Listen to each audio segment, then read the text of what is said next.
الله تعالی دا ورسره ښه ورته ما سره کومک کړی. الله تعالی دا هغه دنیا دا دنیا ښایسته لري او په ټول سره ما سره کومک وکړو.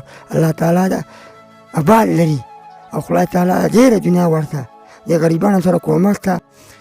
د دغه ورور څخه ډیره مننه کوو چې زموږ د ابوبکر رضی الله عنه مسجد سره د قرآن شریفونو او دارنګې د اوبو د ذخیرې مرسته وکړه. الله رب العالمین دې ورته نیکې بدلې ورکړي او الله دې دواړه جهانونه چې د ښایسته کړي. د واړه ځمکو ربه د اسمانونو ربه قربان قربان دې شمه د قدرتونو ربه قربان قربان دې شمه د قدرتونو ربه د واړه ځمکو ربه د اسمانونو ربه قربان قربان دې شمه د قدرتونو ربه قربان قربان دې شمه د قدرتونو ربه څوک شاهان کړي دي تا. بسم الله الرحمن الرحیم. السلام علیکم ګرانو خوږو دوستانو، بیا ورځم د دې خوړو په نوم باندې هغه کلي ته چې څه وخت مخکې مونږ یو ویډیو کړی وه او تاسو سره مې شریکه کړې وه. زمونږ هلته یو ورور چې هغه ډېر وخت نه مریض دی، کړېږي او بېوسه دی، وسې نشته دی او واړه بچیان ورته غاړې دي، د کور بل څوک سرپرست نشته دی. څه وخت مخکې مې مرسته ور وړې وه، خو بیا یو با احساسه او مسلمان ورور د لندن نه نوم نه ښودو په شرط باندې هغې کورنۍ سره مرسته کړې چې هغه د خوراکي توکو سامان هم ده هم نغدي کومک یې ورسره کړی دی. هغې ورور الله دې خوشحاله او کامیابه لري چې بل یو جومات سره د قرآن مجیدونو همداسې د سپارو او د اوبو د ذخیرې کومک یې کړی. انشاءالله چې مرستې به وار په وار خپل زیانو ته وړو. مونږ سره اوسئ، زمونږ ویډیوګانې وګورئ.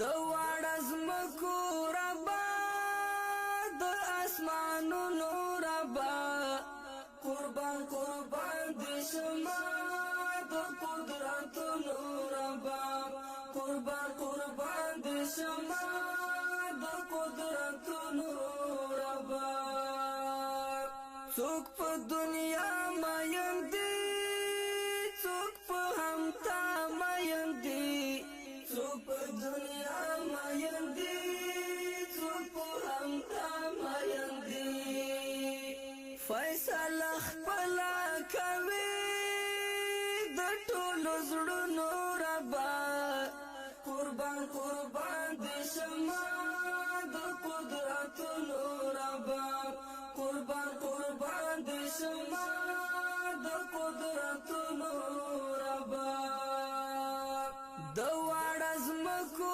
ربه.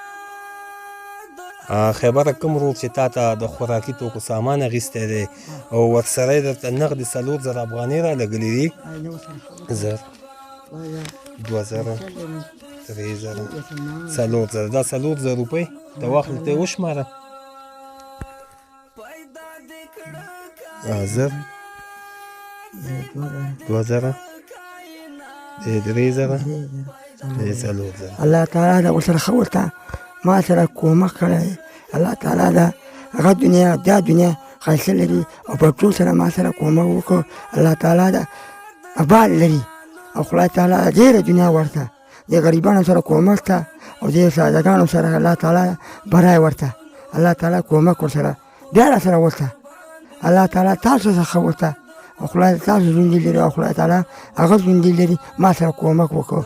قیامت لري ما دې دوی ته 4,000 روپۍ را لګلې خدای دا په جنتو کا او دا هغه چې را لګلې دا مخکې مې را لګلې او اوس یې را لګلې دي خدای دا ډېر ښه ورسره وکړه او زما د بچوی سره څوک پاتې دي ما ته او یو شی نه لرو او هغه یې دا څومره بېوسی او تاسو هم خدای لري خدای له ډېر ښه درسره وکاندي. زمونږ پلار ناروغه دی او مریض دی او 4000 روپۍ ورته رالګلي او دغه هغه یې سودا یې راوړه او خدای دې ورسره ښه وکړه.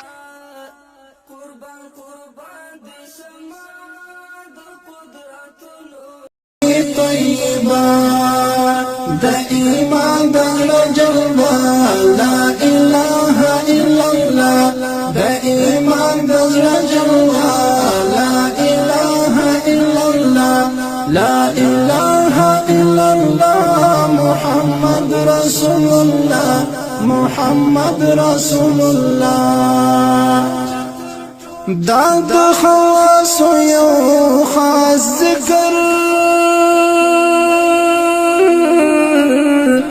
دا د خواص یو خاص ذکر لزړګي وړي سپین هندار تور دا غنا لا اله الا الله د ایمان هغه به احساس او مسلمان ورور چې هغه د لندن نه نوم نه ښودو په شرط باندې یو هغه د دې خوړو په نوم باندې کورنۍ وه چې ډېره غریبه او بېوزله کورنۍ وه هغې سره خوراکي توکو سامان او ورسره 4000 نغدې افغانۍ کومک شوی و هغه هم هغې کورنۍ ته وسپاره. اوس راغلم د دولت خیلو لر کلي د حضرت ابوبکر صدیق رضی الله تعالی عنه جومات ته چې دغه جومات تېره ورځ موږ ویډیو کړې وه په دې کې څه سامانونو ته ضرورت و چې همداسې دغه ټینکۍ د اوبو ذخیره وه چې هغه مو شوه دغې د با احساسه ورور په مرسته باندې او ورسره قرآن مجیدونه او سپارې وې هغه هم راوړې انشاءالله.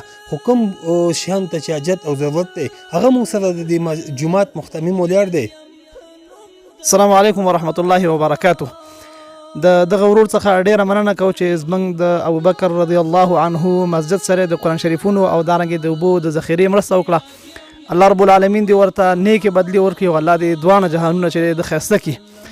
همدارنګې په نور ورونو باندې غږ کوو چې دغه جومات یخني ده کاربیټ ته ضرورت لري کاربیټ نشته دی نو هغه د موږ ته کم یو شتمن چې دی واخلي. همدارنګې د قرآن شریفونو دپاره قرآن شریفونه خو وشو لیکن د دې دپاره چې دی هغه چوکۍ پکار دي ریلونه پکار دي هغه باید واخیستلی شي. همدارنګې جومات دپاره سیمټ پکار دی او دغلته د جومات دغه کنده ده دا چې دی ډکول غواړي یا دغه خلک داسې اراده لري چې په دې کې یو تکاوي یو کوټه جوړه کړي او څنګ کې ورسره د اودسونو ځای جوړ کړي نو دې ته هم ضرورت دی. نو په هېوادوالو باندې غږ کوو چې همدارنګې که په خارج کې یا د هېواد په داخل کې په شتمنو باندې غږ کوو چې دغه همکاري او مرسته د موږ سره چې دی وکړي. ډېره مننه وی.